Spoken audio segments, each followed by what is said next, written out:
Siapa sangka, di balik nama-nama yang belum familiar ini, tersembunyi potensi besar yang bisa menggemparkan dunia bulu tangkis internasional.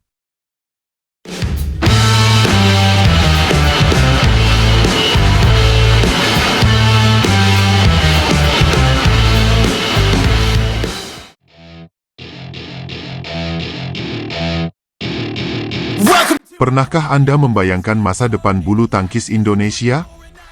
Bayangkan sejenak, pemain-pemain muda kita yang saat ini sedang berjuang di kancah internasional, suatu hari nanti akan menjadi tulang punggung tim nasional. Nah, kabar gembiranya, mereka sudah mulai menunjukkan taringnya. Dalam update terbaru klasemen BWF Junior Badminton 2024, atlet-atlet muda Indonesia berhasil mencuri perhatian. Mari kita simak bersama-sama performa mengagumkan mereka di berbagai kategori.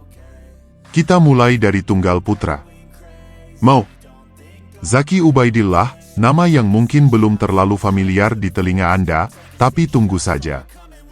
Pemuda ini berhasil menembus 10 besar dengan perolehan 10.980 poin. Tidak lupa, kami ingin mendengar pendapat Anda. Beri komentar di bawah, dan pastikan untuk like dan share video ini. Posisi ke-10 memang terdengar biasa, tapi jangan salah. Ini pencapaian yang luar biasa mengingat ketatnya persaingan di level junior dunia. Beralih ke tunggal putri, ada Mutiara Ayu Puspitasari yang juga berhasil menempati posisi ke-10. Dengan 12.540 poin, Mutiara membuktikan bahwa dia bukan sekadar nama yang indah. Dia adalah berlian yang siap diasah menjadi permata berharga bagi bulu tangkis Indonesia. Nah, sekarang kita masuk ke nomor ganda. Di ganda putra, ada pasangan yang patut kita nantikan aksinya di masa depan. Anselmus Breagit Freddy Prasetya dan Pulung Ramadan. Nama yang panjang, tapi prestasi mereka lebih panjang lagi. Mereka berhasil menduduki peringkat ke-7 dengan 12.970 poin.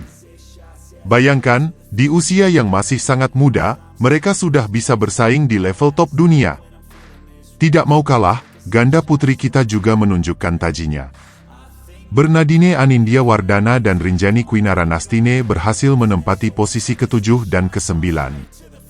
Masing-masing mengoleksi 13.280 poin dan 12.995 poin. Dua pasangan ini membuktikan bahwa mereka siap menjadi penerus ganda-ganda putri hebat Indonesia. Yang terakhir, tapi tak kalah menarik, adalah ganda campuran. Di sini, kita bisa melihat bagaimana pemain-pemain muda kita begitu serba bisa. Anselmus Breagit Freddy Prasetya, yang tadi sudah kita sebut di ganda putra, ternyata juga jago di ganda campuran. Dia berhasil meraih posisi keempat dengan 13.890 poin. Sementara itu, Bernadine Anindya Wardana juga menunjukkan kelasnya dengan menempati posisi ke-7, mengoleksi 12.970 poin. Prestasi-prestasi ini bukan sekadar angka. Ini adalah bukti nyata bahwa bibit-bibit unggul bulu tangkis Indonesia masih terus bermunculan. Mereka adalah harapan kita, masa depan olahraga kebanggaan bangsa ini. Tapi ingat, perjalanan mereka masih panjang. Posisi-posisi ini hanyalah awal dari petualangan besar mereka di dunia bulu tangkis. Tantangan terbesar justru ada di depan mata, bagaimana mempertahankan dan meningkatkan prestasi ini. Kita sebagai penggemar bulu tangkis Indonesia harus terus mendukung mereka. Beri semangat, ikuti perkembangan mereka, dan yang terpenting, percaya pada potensi mereka. Karena siapa tahu, salah satu dari nama-nama yang kita bahas hari ini akan menjadi juara dunia atau olimpiade di masa depan. Jadi, mari kita sama-sama doakan dan dukung perjuangan atlet-atlet muda berbakat ini. Persaingan sengit di ranking BWF memanas, akankah jagoan Indonesia mampu mempertahankan posisinya menjelang Olimpiade Paris 2024?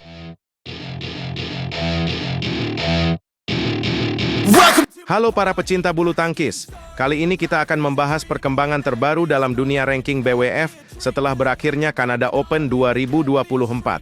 Siap-siap untuk kejutan, karena perubahan ranking ini bisa jadi mengubah peta persaingan menjelang Olimpiade Paris. Pertama-tama, mari kita fokus pada tunggal putra. Ada kabar yang cukup mengejutkan dari Jonathan Christie, jagoan kita yang akrab dipanggil Jojo. Posisinya di peringkat 4 dunia saat ini bisa dibilang sedang berada di ujung tanduk. Bayangkan, dia hanya unggul sekitar 200 poin dari Anders Antonsen, pebulu tangkis asal Denmark yang mengincar posisinya. Ini bukan angka yang besar dalam dunia poin BWF loh. Nah, apa yang membuat posisi Jojo jadi genting begini? Jawabannya ada di Canada Open 2024 kemarin. Jojo memutuskan untuk tidak berpartisipasi dalam turnamen tersebut. Di sisi lain, Antonsen justru tampil dan berhasil melaju hingga perempat final. Tidak lupa, kami ingin mendengar pendapat Anda. Beri komentar di bawah, dan pastikan untuk like dan share video ini. Meskipun tidak sampai final, setidaknya Antonsen berhasil mengumpulkan poin tambahan yang membuatnya semakin dekat dengan Jojo. Tapi jangan khawatir dulu, persaingan ini masih jauh dari kata selesai. Baik Jojo maupun Antonsen akan bertemu kembali di panggung yang lebih besar. Olimpiade Paris 2024. Event akbar ini akan berlangsung dari tanggal 26 Juli hingga 11 Agustus mendatang. Yang menarik, cabang olahraga bulu tangkis di Olimpiade setara dengan turnamen Grade 1, sama seperti kejuaraan dunia BWF. Jadi, poin yang diperebutkan di sana sangatlah besar dan bisa mengubah peringkat secara drastis. Sekarang mari kita beralih ke sektor ganda campuran. Ada cerita menarik dari pasangan non-pelatnas PBSI, Dejan Ferdinansyah dan Gloria Emanuel Widjaja. Berbeda dengan situasi Jojo, ranking pasangan ini justru tidak bergerak sama sekali. Mereka masih bertengger di posisi 17 dunia dengan poin 54.200. Menariknya, meskipun mereka ikut berpartisipasi di Canada Open 2024, hasil yang mereka raih belum cukup untuk menggeser posisi mereka di ranking dunia. Berbicara soal Canada Open, Dejan dan Gloria sebenarnya bukan satu-satunya amunisi Indonesia di turnamen tersebut. Ada juga pasangan PB Jarum lainnya, Pravin Jordan dan Serena Kani, yang turut meramaikan persaingan. Sayangnya, kedua pasangan ini belum bisa berbicara banyak di turnamen kali ini. Dejan dan Gloria harus angkat koper lebih awal setelah terhenti di babak 32 besar. Sementara itu, Pravin dan Serena mampu melangkah sedikit lebih jauh, namun akhirnya kandas di babak 16 besar. Hasil ini tentu menjadi pelajaran berharga bagi para atlet kita.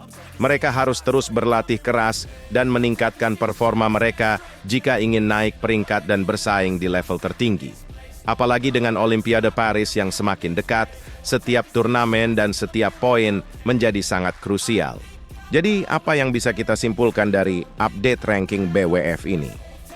Pertama, persaingan di dunia bulu tangkis internasional semakin ketat.